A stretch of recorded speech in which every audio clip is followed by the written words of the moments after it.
pertapan sendale cepot le. Ah ngapa? Aku iki pertapane anu kok. Oh pertapan ora kramikane kok, Truk. Iki awake dhewe iki mara daya. Karepmu Ayo ngajeni karo sing di omah. Ibarate ngono kuwi. mau andak sikilku reget. Mau pupuku bar kotahan bakso e. Nganti kaya pupumu ki putih-putih kok.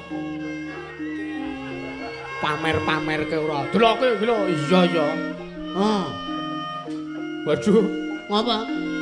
Kok kowe ngadekke saka kain satin iki. Ora ya. Engko gek padha bakalane karo bakalan surjanmu iki. Ngawur ora. Sendale cepot. Ya, amanat aku. Heeh, ya. Sowan. Pokoke ngesokke dawuh Ndara Janaka. Heeh. Nek ana perkara kowe ora kena melu-melu. Weh. Apa ya aku anak perkara kok aku ora entuk melu-melu kuwi. Loh, iki rak sowan pendhita agung ngono lho, Gong. Sengara tak kira ning perkara. Ah terus ngarepmu? Kene linggo kene. Heeh. Nggo udut ora? Mangga apa? Nah, iki wae, mbako ki. Dinae piyai kene aku mau. Wah. Tak omongi. Apa? Sowan pendhita kuwi kudu sing jangkep tata kramane unggah-ungguhe. Ya, heeh. Terus ngarepmu? Ora entuk jangkar. Ora entuk kowe misuh, ora entuk. Muni sing ora prayoga ora entuk. Ya wis, atur aku kudu piye? Ayo sing senggo wae, sing merbawa. Ben arep awake dhewe iki ming kiri, arep awake dhewe iki ming kawula cilik iki men ketok wibawane, men diajeni ngono lho, men mesake, diwelasi, diasihi. Ya wis. Ya munggah yo. Ya.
Sinong mati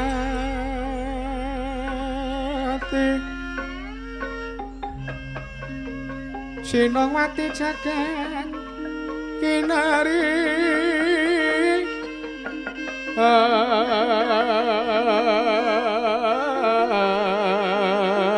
among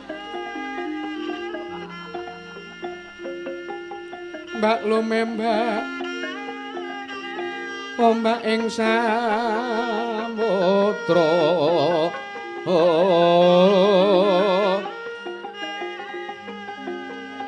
ae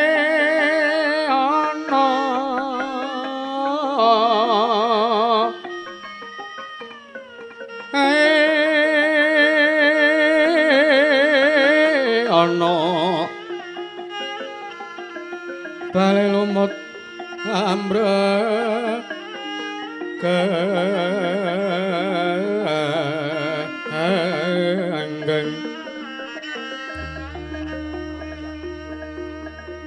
awita dedenceng dencengan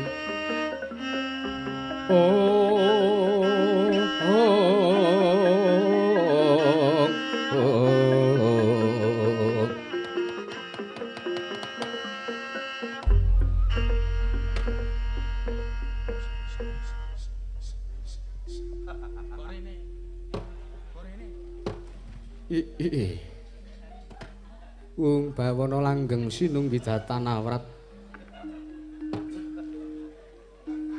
nuwun mangke dereng ngantos paripurna anggen kula nampi sabda tama dawuh pangandikanipun Sang Tapa Begawan Durna malah menika kula nampi rawuhipun nadyan nembe sepisan menika panuk nanging kula sampun boten mangling awit piyantun menika piyantun ingkang sampun kondhang. Menika rawuhipun Ki Lurah Petruk Kanthong Bolong kaliyan Ki Lurah Bagong menika. Ki Lurah ngaturaken kasugengan sak rawuhipun Ki Lurah. Gong. Sing tata krama jangkep lho, Gong. Heeh. Ning aku mesgul. Ngapa? Bahanku dikaco panjak. Lah ngapa ya? Sire kowe arep tak ancam nek kowe ora jangkep tata kramamu ora tak junjungke trima sak bubute kowe nek ora. Malah go minggat.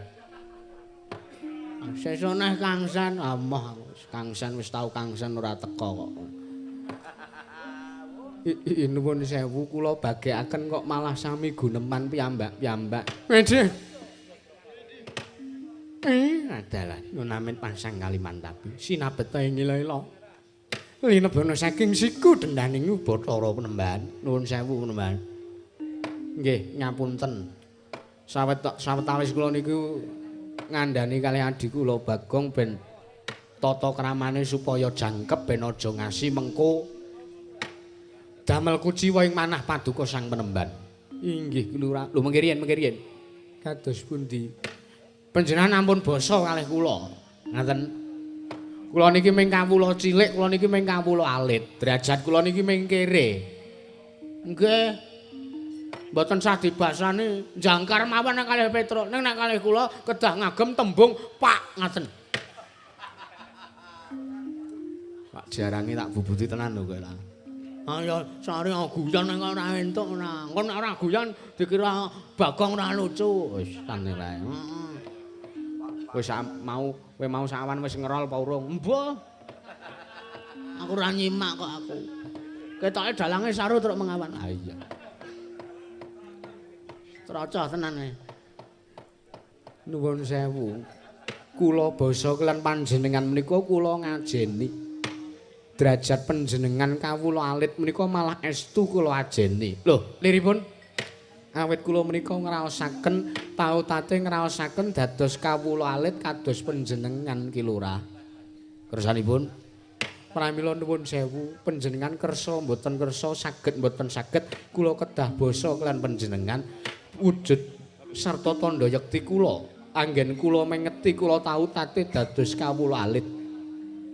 Sampun ngantos sak mangke Dumeh kula sampun madeg Brahmana nulya wonten ingkang nyengguh kula menika Pak Pandhita ingkang sapa sira sapa ingsun kumalungkung anggak unggung watak kula sampun ngantos wonten tetembungan kang kados mekaten pramila kula jagi manah kula ngajeni kelawan panjenengan we lah Gong ngene iki lho Le ngapa piyai sing bener-bener ngajeni panjenengane beliau Pak Pendhita iki kelingan sartane ora ninggal ora nglalekke karo mula bukane yen to beliau ki mbiyen kawula cilik saiki wis mukti ora lali karo derajate mbiyen pas isih dadi kawula ngono kuwi sing patut dicontoh pemimpin ning gone dhewe ya Gong heeh aja kaya gareng garenge dadi RW anyarane terus kementhus kae kok mongko ya isih kawula tarep RW iki isih kawula tenan to ha iya ning wis kaya gleleng-gleleng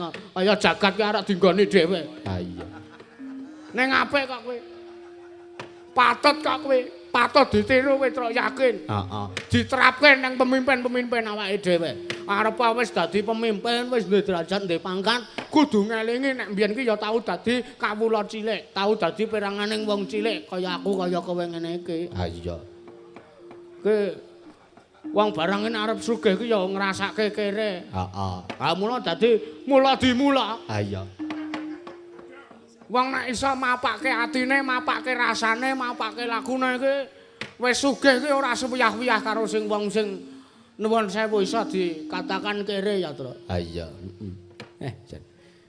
Damel bombong manah kula teka paduka menika nuwun sewu. Menapa paduka menika pandhita ing pertapan Kutha Runggi nggih sesembahan kula Sang Tapa Begawan Kesawa Sidi Mremban. Lakar kalersan mekaten ki Lurah. Lah rak tenan, cocok sowan kula mboten sisip, sowan kula mboten kapusan. Awit panjenengan menika estu piyai ingkang kula tuju, piyai ingkang badhe kula sowani ngaten. Inggih Ki Lurah. Nggih. Lajeng sowan kula ngaturaken sembah sungkem pangabekti kula kunjuk sandhaping pepodo paduka Sang Pinandhita inggih penemban Kesawa Sidi mekaten. Inggih Ki Lurah Petruk. Nuwun sewu kula tampi dawah sami-sami kemawon. Lho. Ha kok panjenengan mboten maringi pangestu kalih kula. Nuwun sewu. Dosa lan kuwalat menawi kula paring pangestu utawi atur pangestu dumateng Ki Lurah Petruk. Kamangka Ki Lurah Petruk menika piyai ingkang sampun dangu nggenipun gesang wonten ing jagat. Wonten tetembungan bebasanipun Ki Lurah Petruk menika sampun kuwawa kendhahar gempalaning jagat legiasining kawontenan. Pramila kula kinten kula badhe kuwalat nampi walating dewa menawi kula wantun nampi sembahipun Ki Lurah Petruk kantong bolong lan menawi kula wantun mengestoni dumateng panjenengan. Kedah-kedahipun panjenengan menika ingkang mengestoni dhateng kula. Awit panjenengan ingkang langkung sepuh tinimbang kula. Gong. Jan nilai prose akeh tenan iki pendhita iki. Tandane kok adabe Heeh. al adabu minal ilmi. Ha iya. Jan ketika nalika enek wong ngendikan ya panjenengane midhangetke. Ha iya. Nek wong ngomongan ya panjenengane nggatekke, ora ditinggal ngatang-ngatang. Sing tak rasani saiki ngatang-ngatang yo menungsane. Sapa to, Gong? Dobleh. Tak kira nek saka nggon Demung pindah Ngetan ki tak kira nek arep ngopo bol pindah ning kono le ngatang-ngatang. Ngantuk kok yo, Gong. Ora iso liyane yo ngantuk. Aku ae yo ngantuk. Gablek sewengi iki yo ngantuk. Kesel padake. Penderek-penderek kok mah ora tata. Sabar to, Gong. Ora iso ngelih aku. Ngelih kok kon sabar ora. Wis engko madang. Heeh. Ki Lurah Bagong. Nggih penembana. Ora to iki. Urung-urung kok ngguyu ora. Seneng ae aku. Lah ngopo? Jan pendhita kok sumae ra jamak-jamak. Ha iya. Monggo disawang pasuryan iki ketok le ngademke ati nyenengke pikir ngono lho, Tru. Heeh. Kok aja kok iki pendhita tilas dagelan ki engko hus. Ngawur ora. Ah nyenengke. Apa anggapmu nyenengke iki terus tilas dagelan ngono apa piye? Nggih penemban bekti kula konjuk penemban. Nuwun sewu kula tampi dawah sami-sami Ki Lurah. Nggih. Pun prayogekaken lenggahipun. Sampun mboten kirang prayogi nderek tepang nggih kula Bagong. Lho, kula ingkang nderek tepang. kula menika nembe sepisan manuh lawan panjenengan. Oh ngaten. Nggih. Kula pun Kesawa Sidi. Nggih, kula pun John Bagong nika. Kula nganggo John barang ora. Men ana undakane terus ora mung Albertus Bagong terus. Salin John aku. Iya. Sampun mboten kirang prayogi sowan kula menemban. Lole kena swaru gempal manyar-manyar duk nang dungkul wana alas dadi wana Petruk kantong bolong padha kanthi slamet sowanmu Panakawan Petruk. Lho mengke riyen. Niki rak Penemban Durna to. Heeh, aku ingkang prapta nang kene. Ngaten. Ya. Sawetara wektu aku duwe wigati karo karawan Sang Begawan Kesawa Sidi, mekaten Penemban. Iya. Nggih, wilujeng sowan kula bekti kula kunjuk Penemban. Petruk tak tampa pangestuku tampanana Panakawan. Nggih, pun kula pundi. Bagong padha slamet sowanmu Panakawan. Nggih, Penemban Durna. Lenggateng mriki sampean, Mbah. Heeh. Sawetara wektu duwe wigati nggih kudu tak aturake kersaning Sang Begawan Kesawa Sidi. Nah nggih. Ning aja ngasih sampean anane sampean rawuh teng mriki aja ngasih sampean gawe perkara lho. Merga sampean teng pundi-pundi niku kabeh wong semua piyai semene sing padha nyekseni niku wis do ngerti, wis do pirsa, wis do apal. Nek Durna tekan ngendi-endi niku mesti mung arep ngumbar wisa. Wong sampean niku pendhita sing kondang cangkeme elek. Gong. Apa? Dijaga le omongane le. Durna cangkeme elek tenan kok. Ora ngono iki piyagung lho, Gong, priyagung lho. Arep piyagung, arep piano ora gagas. Pokoke aku tekan nang ndi papan nang grenek Durna aku ora mathuk, aku ora srek. Engko sik toya diajeni kok ora. Ya ngajeni slumrahe sepajare kok ora. Iya. Iki priyagung lho, Gong. Apa? Cerma dombeng iki. Sak-sake ora Petruk. Mboten guyon mawon mendhan kula wis suwe ora guyon karo sampean kok. Ya. Prayogake sowanmu Bagong. Nggih, pun mboten kirang kepenak. Nuwun sewu Kilurah Petruk kantong bolong kula ngaturaken bekti kula kunjuk. Weh, Anoman iki. Nggih Kilurah. Weh, nyantrik nang kene nggih, Man. Nggih. Bekti kula kunjuk. Tak tampa dibawa-bawa ya, Man. Nggih, kula pundi Kilurah. Kilurah Bagong bekti kula kunjuk. Weh, lah Jiman. Anoman. Hah? Anoman. Ora Jiman. Ora. Jiman wis ora enek. Anoman. Heeh, Man, tak tampa, Man, pangestuku tampanana, Man. Nyantrik nang kene kowe. Sawetawis wekdal kula meguru nyuwun wejangan ngilmu lan kawruh wonten ngersanipun Sang Tapa Begawan Kesawa Sidi. Heeh. Ora kowe iki wis dadi pendhita wis mataun-taun kowe iki wis suwe madeg brahmana ning sanggar pertapan Kendali Sada. Ha kowe kok malah trima isih nyantrik. Nuwun sewu Kilurah. Gesangipun ingkang abdi pun Anoman menika pawitan kula. Salaminipun kula tasih sagah lan salaminipun kula tasih kiyat gegulang ilmu tartentu kula tansah gegulang ngulir budi saha ngasah kadewasan. Awit tiyang gayuh ilmu menika kula kinten boten wonten arapipun, boten wonten lasipun. Nah, bagus ngono kuwi. Arep kowe iki wis iso dikatakan kowe iki munyuk maestro. Neng kowe isih tetep sinau kowe, Man. Bagus kowe, Man. Nggih. Teges kowe memperkaya yuridiksi kurikulum kowe kudu mbok gatekke. Ngono ya, Man. Ingestaken dawuh Kilurah Bagong. Petruk Kantong Bolong. Petruk Kantong Bolong padha slamet sowanmu, Petruk. Ana kawan. Gong. Sapa iki? Nek saka suarane kok kayake Sinuwun Baladewa. Udu ya. Aku ki apal nek Sinuwun Baladewa kuwi suarane ora kaya rada serak-serak sithik nek Sinuwun Baladewa. Heeh, serak wong udute kretek. Ha iya. Gelem mau udut mbako khas kene nang suarane malah iso ngono Sinuwun Baladewa. Ha iya. Tenan mbako kene iki enak tenan kok, Truk. Ha iya. Kopine ya enak tenan, macane. Entuk wong kene ngono. Hus. Nek omongane ngati-ati to ora. Guyon nang kowe. Iya. Oh, entuk wong kene kok mung areng-arah mbako karo kopi iki lahir batin ora le urip iki ora. Anggepe lah. Guyon to yakin sumpah guyon aku. Iya. Mangane ra omong. Heeh. Nuwun sewu panjenengan sinten sinuwun? Petruk, wonten dawuh. Petruk, nuwun. Yen kowe durung tepung karo aku tepung ke iki Nalendra ing negara Jodipati aku Prabu Jrana Kadasar. Nalendra pundi? Jodipati. Wah iki copyright iki hak cipta iki, Tru. Ngapa? Kudu mbayar hake nang Ndawerkudara. Lah ngapa? Jeneng Jodipati ku satriyane Ndawerkudara kok iki nganggo jeneng Jodipati. Jodipati kuwi negaraku, dudu kesatriane Raden Werkudara kuwi dudu. Anggepmu sing jenenge Jodipati ki menggone Werkudara ngono piye? Nggih, nggih. Ya ora sak santak ngono kok muring-muring. Wis iso. Ngelih aku. Oh, nggih sami. Oh nggih, ngelih. Kowe golek mie ayam kalih kula nggih. Yo. Wah, Bagong nek kon ngemi ayam kok kiyenge ra jamak-jamak. Wis pokoke mie ayam ngarep amigo aku seneng banget aku.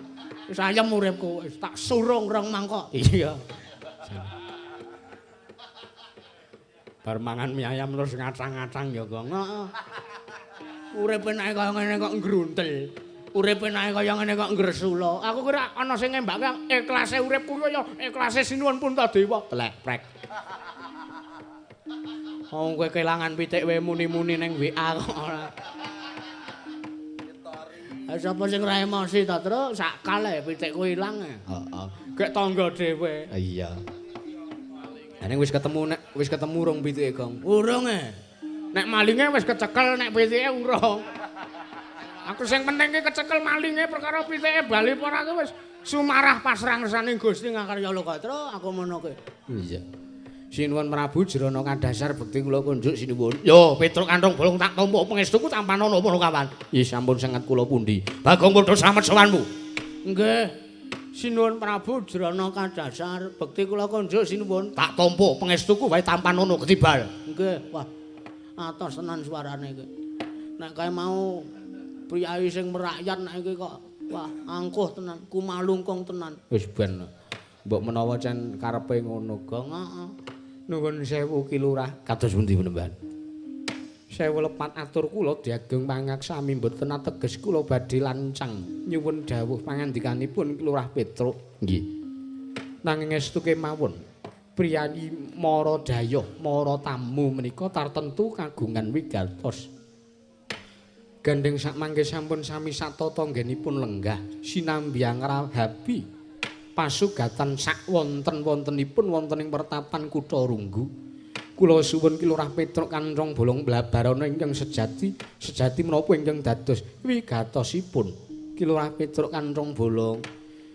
Nuwun sewu Panembahan saderengipun menapa sekintenipun kula estu menika kalodhangan pun pasrahaken dhateng Adipun Petruk Kantong Bolong. Nggih. Babar pisan wekdal kula pasrahaken Ki Lurah. Nggih. Wah, jan penak tenan rembugan karo Piyai Jos ki, Gong. Kandhane kok. Heeh. Ora gontokan. Heeh. Ngendikane sak ngendika-ngendikane sarwa-sarwi nyenengke. Heeh. Sarwa-sarwi lega. Heeh. Nek ngendikan ora maregi ngopo? Wah. Aku apa wae iki sing penting maregi kok. Sowan kula ingkang sepisan ngaturaken sembah sungkem pangabekti kula kunjuk wonten ngersanipun Sang Panembahan Kisawa Sidi sesembahan kula ing pertapan Kutha Runggu. Inggih kula tampi dawa sami-sami Ki Lurah. Nggih. Wonten ndungkap angka kalih. Sowan kula menika mboten saking pikajengan kula piyambak nanging sowan kula menika dapur dipun utus dening bendara kula. Sowan kula dipun dhawuhi dening ndara kula ing Madukara. Inggih menika ndara kula panengah Pandhawa, inggih menika ingkang kekasih Raden Arjuna, inggih Raden Janaka. Ya Raden Parmadi. Permadi, Gong. Hah? Permadi. Ora Parmadi, ora. Parmadi yaene wis ngruntel nek yaene. Ha iya. Wis turu nang nggon simpingan kowe. Iya. Iki engkonge wis diujubke urung iki? Ambuk. Ayo mestine wis kok ya wis dikendureni kok. Wedine kok nek urung diujubke urung dikendureni kok terus digawa lunga kasiden. Ha iya. Tau lho, Truk. Kapan? Wayangan ning Gading, Gunung Kidul kana. Heeh. Esuk kae bubaran kae panitia ki monggo Pak ampun kondur riyen Pak niki anu kula kanthi sareng-sareng kenduri riyen. Ingkunge ra ana. Ha kok ora ana? Gawa minggat piyaga.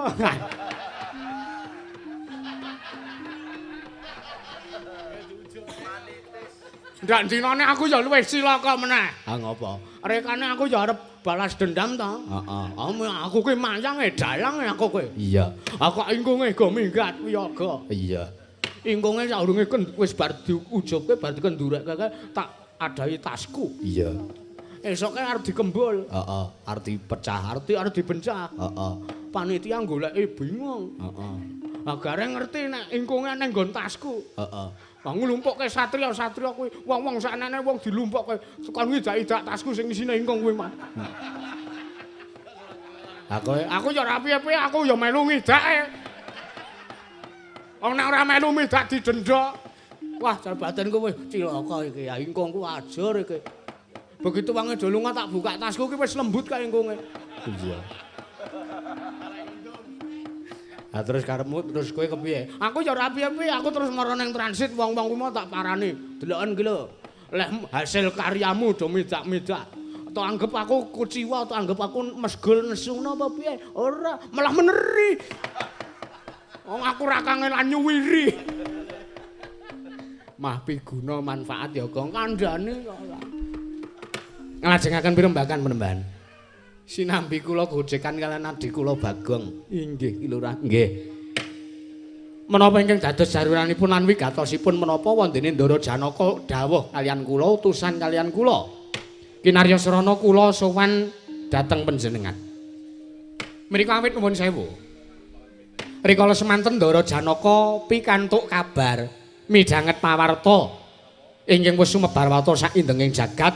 Pawarta binandunging Karna bineta Mbok Bakul sinambi wara sami nyebataken bilih wonten pendhita utawi brahmana enggal katon ingkang madeg pendhita wonten ing pertapan Kutha Rungging mapan wonten areng-arenge ngarga Kutha Runggu.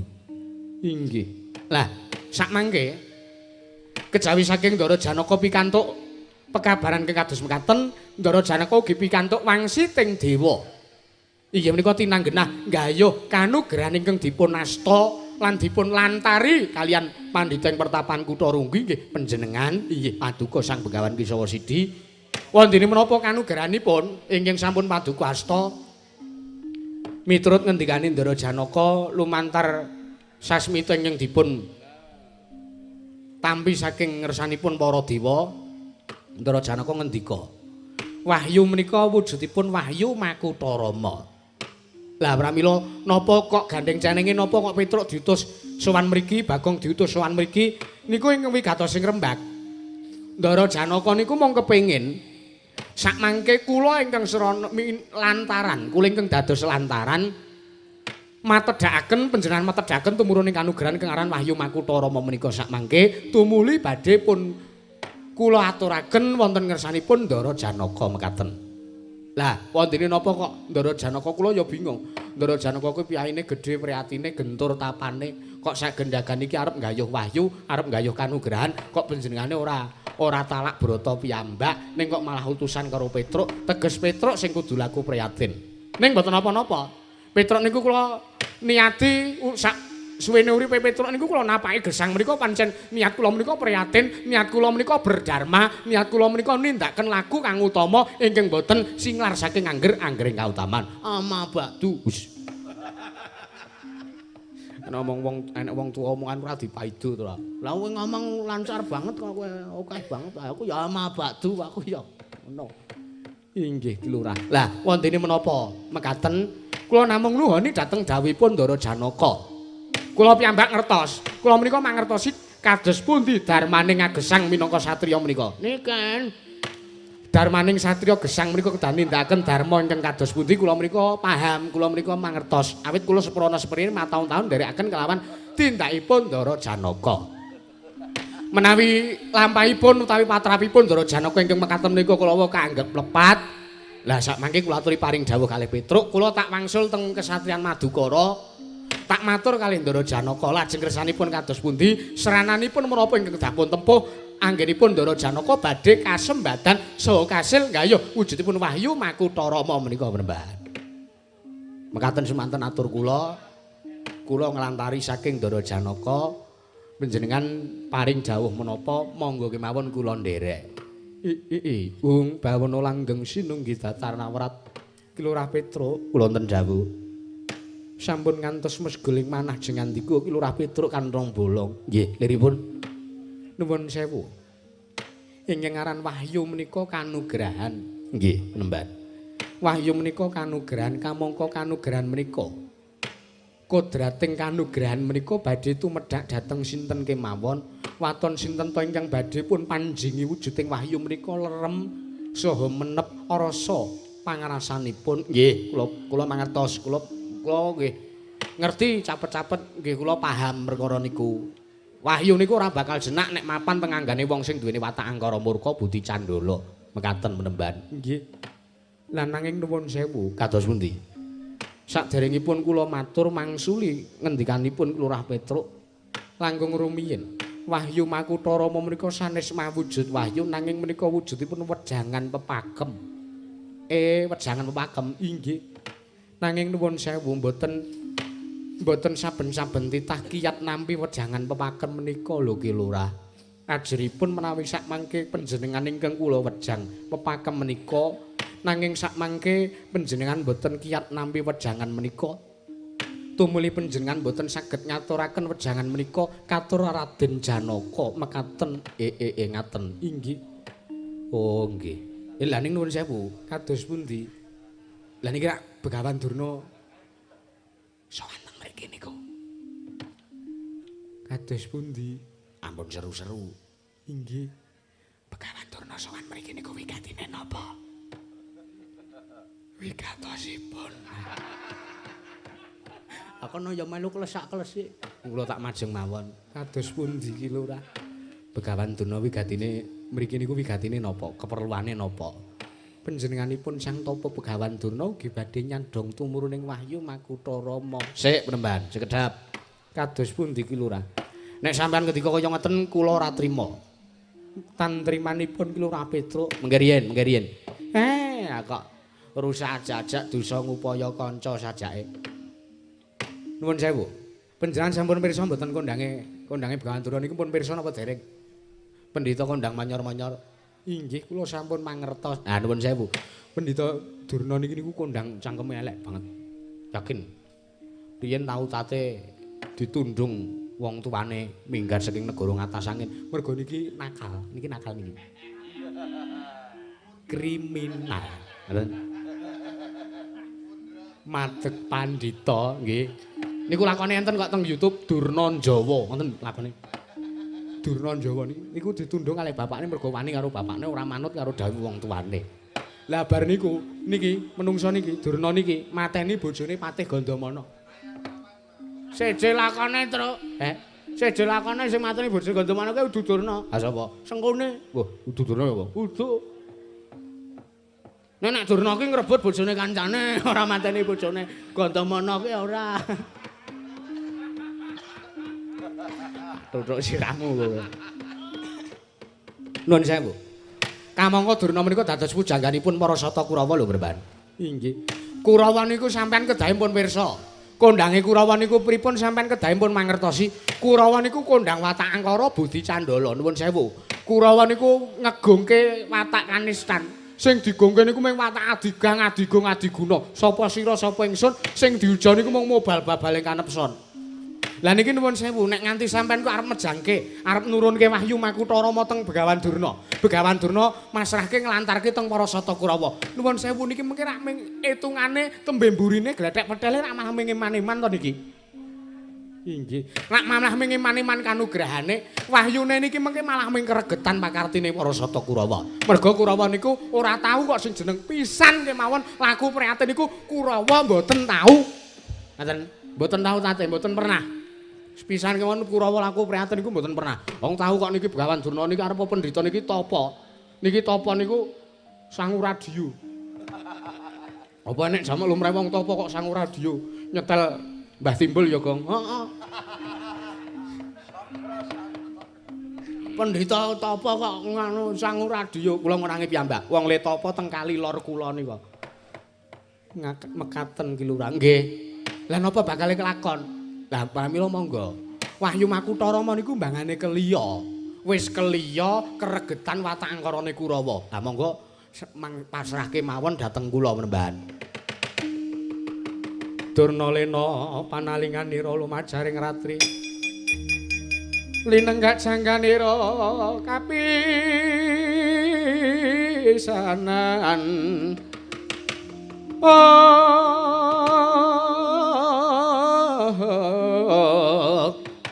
aneng marang Bratayuda